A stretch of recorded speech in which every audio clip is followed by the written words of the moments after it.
దివ్యవాణి TV ప్రేక్షకులందరికీ శుభోదయం. యేసుక్రీస్తు పరిశుద్ధ నామంలో ప్రియులారా, మీ అందరికీ స్వాగతం, సుస్వాగతం.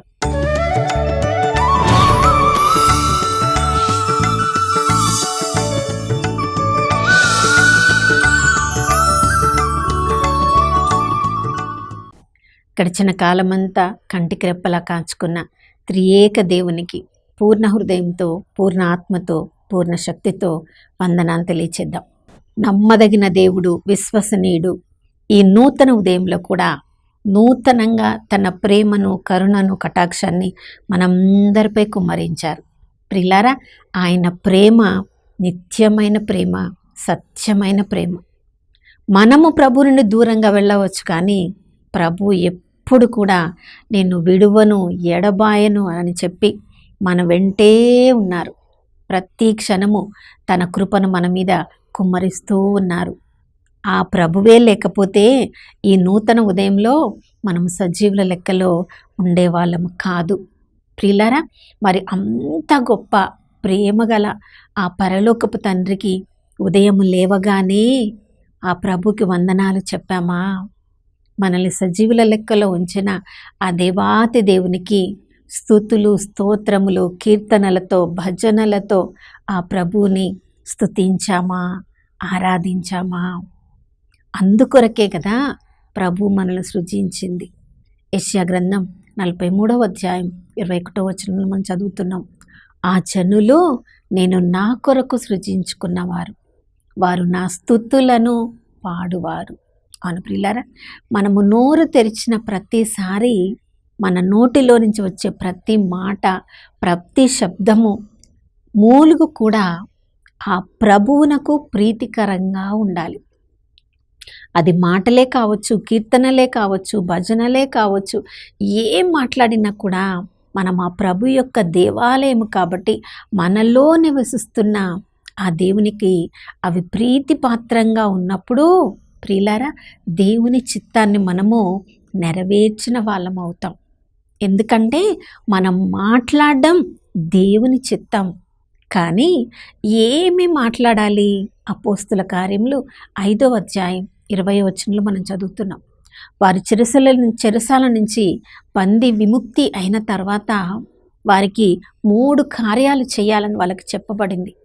మొదట మీరు దేవాలయానికి వెళ్ళాలి, రెండోది మీరు దేవాలయంలో నిలబడాలి, మూడోది మీరు దేవాలయంలో మాట్లాడాలి. అవును ప్రియులారా, దేవుడు మాట్లాడే శక్తిని మనందరికి ఇచ్చింది మాట్లాడడానికే. కానీ ప్రతిరోజు మనం మాట్లాడుతున్నాం. ఏం మాట్లాడుతున్నామో, దేని గురించి మాట్లాడుతున్నామో, ఎవరి గురించి మాట్లాడుతున్నామో, మన మాటలు దేవునికి ప్రీతికరంగా ఉన్నాయో, దేవునికి ఇష్టం లేనివిగా ఉన్నాయో? ఒకరోజు మనం మాట్లాడిన ప్రతి మాటకు దేవునికి జవాబు చెప్పవలసి ఉన్నది. ప్రతి వ్యర్థమైన మాట తీర్పు తీర్చబడుతుంది. కానీ ప్రియులారా, ఒకవైపు దేవుడు మనల్ని మాట్లాడాలని కోరుతున్నాడు, అది కూడా అందరితో మాట్లాడాలని కోరుతున్నాడు. ఏమి మాట్లాడాలని ప్రభు ఆశిస్తున్నాడు? నూతన జీవమును గూర్చి అందరికీ మీరు తెలియచెప్పుడు. మన నోటిలో నుంచి వచ్చే ప్రతి మాట జీవమునిచ్చేదిగా ఉండాలి ప్రియులారా. మన నోటిలో మరణము, జీవం ఇచ్చే 2 రకాల మాటలు బయటికి రావచ్చు. కానీ ఆ మాటలు బయటికి వచ్చేటప్పుడు దాని గురించి మనం ఆలోచిస్తాం. మన ఆలోచనలను బట్టి మన నోటి మాటలు బయటికి వస్తాయి. మనం మంచిది ఆలోచిస్తూ ఉన్నప్పుడు మంచి మాటలు బయటికి వస్తాయి. మన లోకంలో ఉన్న చెడును గురించి ఆలోచిస్తున్నప్పుడు ఆ చెడు ఆలోచనలే చెడు మాటలుగా బయటికి వస్తాయి. కానీ ప్రభువు మన నుంచి నూతన జీవమును, రక్షణ పొందిన తర్వాత నూతన జీవమును మనము అనుభవించాలని, అందుకే యేసుప్రభు ఈ లోకంలోనికి వచ్చారని అందరికీ చెప్పమని, మాట్లాడండి మీరు, తెలియచేయండి మీరు అంటున్నాడు. ప్రియులారా, మరి మాట్లాడడానికి ఆ నూతన జీవాన్ని మనము అనుభవించి ఉండాలి. ఆ నూతన జీవితాన్ని మనము జీవిస్తూ ఉండాలి. రక్షణ అనుభవాన్ని మనము పొంది ఉండాలి. సాక్ష్యమైన జీవితాన్ని మనం ఇతరులకు పంచుకోగలగాలి. మనం అలా పంచుకుంటున్నప్పుడు అందరూ దాన్ని వింటారు అని లేదు ప్రియులారా. ఎజెకీయలు గ్రంథం 3వ అధ్యాయం 27వ వచనంలో మన వాక్యాన్ని చదువుతున్నాం. కొన్నిసార్లు దేవుడు మౌనంగా ఉండు అని మనకు చెప్తారు. కొన్నిసార్లు నువ్వు వెళ్ళి మాట్లాడు అని చెప్తారు. మనము మాట్లాడినప్పుడు అందరూ మన మాటలు వింటారు అని లేదు. కొందరు వింటారు, కొందరు వినరు. తిరుగుబాటు స్వభావం కలిగిన వాళ్ళు మనం ఎంత మంచి మాటలు చెప్పినా, యేసు ప్రభు ప్రేమ గురించి ఎంత చెప్పినా వాళ్ళలో వినికిడి జ్ఞానము లేదు. కాబట్టి పరిశుద్ధ ఆత్మ మాటల్ని వాళ్ళు వినడానికి సిద్ధంగా లేరు. కాబట్టి వాళ్ళు వినలేకపోతారు. అయినా కూడా మనము మాట్లాడుతూనే ఉండాలి ప్రియులారా.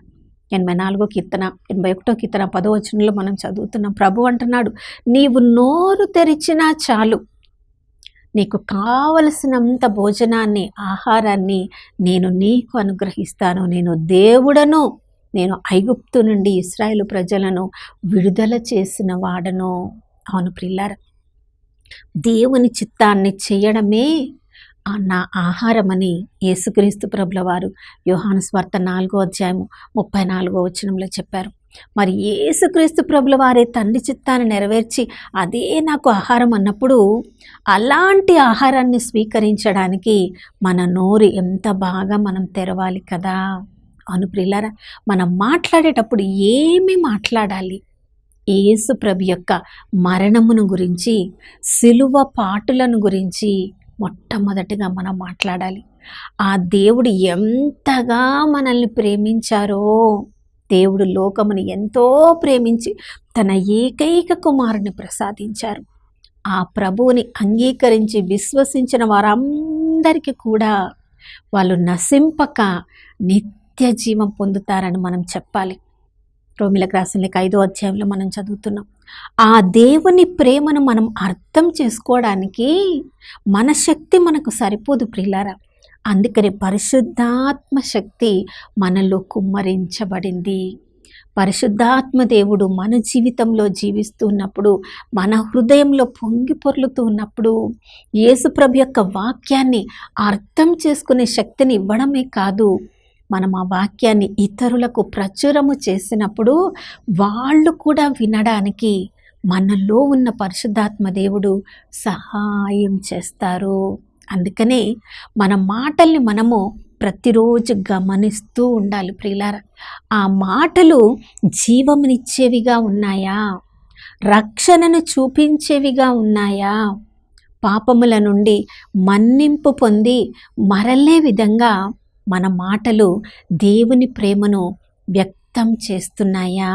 ఇది మన జీవితంలో జరగాలంటే మన శక్తి, మన బలము కాదు, కానీ మనల్ని మనం ప్రభు హస్తమునకు వినమ్రులను చేసుకున్నప్పుడు పరిశుద్ధాత్మ దేవుడు మనలో, మన జీవితం ఎలా ఉందో, దేవుని వాక్యానికి మనల్ని మనము ఎలా తనకి మనము సిద్ధపరచుకోవాలో పరిశుద్ధాత్మ దేవుడే మనకి నేర్పిస్తారు.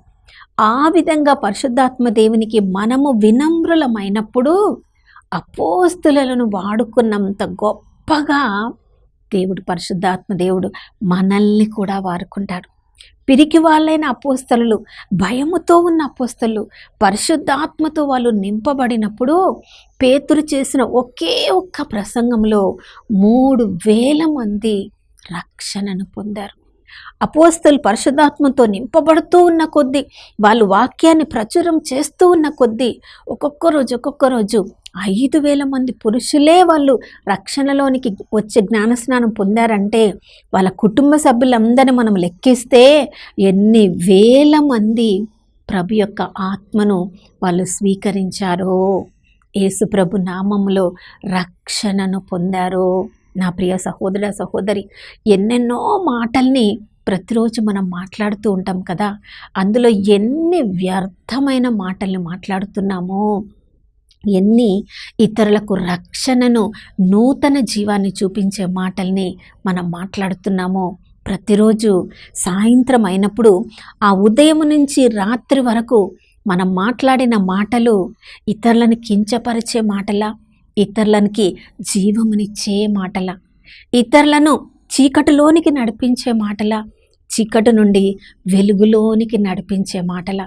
మన జీవితాన్ని మన మాటలు మనం పరీక్ష చేసుకున్నట్లయితే అంధకారపు మాటలను మనం తక్కువన చేసి అందరిని వెలుగులోనికి నడిపించే మాటలు, నూతన జీవంలోనికి నడిపించే మాటలు, ఆ విధంగా మనం మాట్లాడినప్పుడు ప్రియులారా మనం ప్రవక్తల్లాగా మారిపోతాం, అపోస్తుల్లాగా మారిపోతాం. మన ప్రతి మాటలో ఉన్న పరిశుద్ధాత్మ శక్తి మనం మాట్లాడిన మాటలు విన్న వారందరి జీవితాలను మార్చివేస్తాయి. అటువంటి బలమైన మాటల్ని, జీవమునిచ్చే మాటల్ని ఈరోజు మనం మాట్లాడడానికి కృపను అనుగ్రహించమని ప్రార్థించుకుందాం. నాతో ప్రార్థనలో ఏకీభవించండి. పరిశుద్ధమైన దేవానికి స్తోత్రములు తండ్రి. యేసు ప్రభు ఈ లోకంలోనికి వచ్చినప్పుడు ప్రభా మీరు తండ్రితో ప్రార్థనలో మాట్లాడుతూ ఉన్నారు. తండ్రి పనిచేస్తూ ఉన్నాడు, ఆ పనిని చూసి నేను ఈ లోకంలో పనిచేస్తూ ఉన్నానన్నావు ప్రభా, నీకు స్తోత్రం. తండ్రితో మాట్లాడిన తర్వాతనే ప్రభా మీరు ఈ లోకంలో ఉన్న మనుషులతో మాట్లాడారు, జీవమును ప్రసాదించారు, అద్భుతములు చేశారు, ఆశ్చర్యక్రియలు చేశారు. మీ ప్రతి మాట ఒక ప్రవచనంలాగా ఉండింది. ఒక వ్యాధులను స్వస్థపరిచే శక్తి కలిగిన మాటలు మీరు మాట్లాడారు ప్రభా. మీరు మాలో జీవిస్తున్నారు కాబట్టి ఈరోజు మేమేమేం మాట్లాడబోతున్నామో వాటిని మీకే సమర్పించుకుంటున్నాం ప్రభా. ఇతరులని కించపరిచే మాటలు, గాయపరిచే మాటలు ఒక్కటి కూడా ఈరోజు మేము మాట్లాడకూడదు ప్రభా. మా నోటిలోంచి వచ్చే ప్రతి మాట నూతన జీవమును గూర్చి అందరికీ తెలియచేయాలి, సత్యములోనికి నడిపించాలి, సత్యానికి సాక్ష్యంగా ఉండేటట్లు మా మాటలు ఈరోజు ఉండినట్లుగా నూతన అభిషేకాన్ని మాకు అనుగ్రహించమని యేసయ్య పరిశుద్ధ నామంలో అడిగి వేడుకొనుచున్నాము తండ్రి, ఆమేన్. అవును ప్రియులారా, ఈరోజు అంతా కూడా మన నోటి మాటలు, మన హృదయ ధ్యానము దేవునికి ప్రీతికరముగా ఉండునుగాక. కీర్తన 19:14 మన జీవితంలో నెరవేరునుగాక. మనకు నూతన శుభోదయంలో మనం అందరం కలుసుకునే వరకు దివ్యవాణి టీవీని వీక్షిస్తూ ఉందాం. ఇమ్మానుయేలు, ప్రభు మనతో ఉన్నారు.